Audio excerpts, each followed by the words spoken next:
Gérard Larcher, les sénateurs se sont vus pointer du doigt récemment pour cette augmentation de 700 € mensuels de l'avance de frais de mandat. Donc en gros, c'est 700 € qui ne sont pas du salaire supplémentaire, mais ça leur sert à assumer, prendre en charge les frais afférents à leur mandat parlementaire.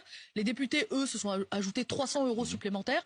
Est-ce que vous participez de la déconnexion quand on voit ces augmentations, ces chiffres, et que les Français, en parallèle, voient que sur leur fiche de paye, eh ben, ça ne bouge pas de la même façon? Écoutez, l'inflation, 16,3%. Nous avons ajusté parce que nous ne l'avions pas. Elle touche tous les Français, l'inflation. Oui. Mais oui, mais elle touche aussi, elle touche aussi les frais liés au mandat. Et nous les avons ajustés de 11%. Il faut aussi se dire que la vie politique, la vie démocratique, ça a un coût. Et que ce coût, il faut le reconnaître. Les Français ont du mal à l'entendre. Nous l'assumons. Oui, mais la démocratie a un coût. Et moi, j'assume que nous donnions les moyens aux parlementaires d'assumer sur le territoire leurs fonctions, leur permanence sur le territoire.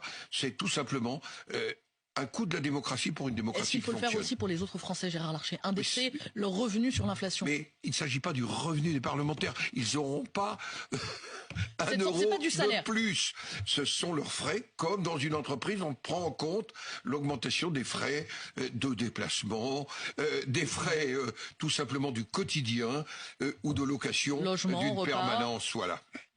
Des charges auxquelles les Français sont aussi confrontés. Mais bien sûr. Mais dites-vous bien, quand vous êtes parlementaire à Paris et que vous allez à l'hôtel, est-ce que les prix des nuitées d'hôtel aujourd'hui, en 2024, année olympique, sont comparables à l'année 2021? Réponse non, vous le savez tous.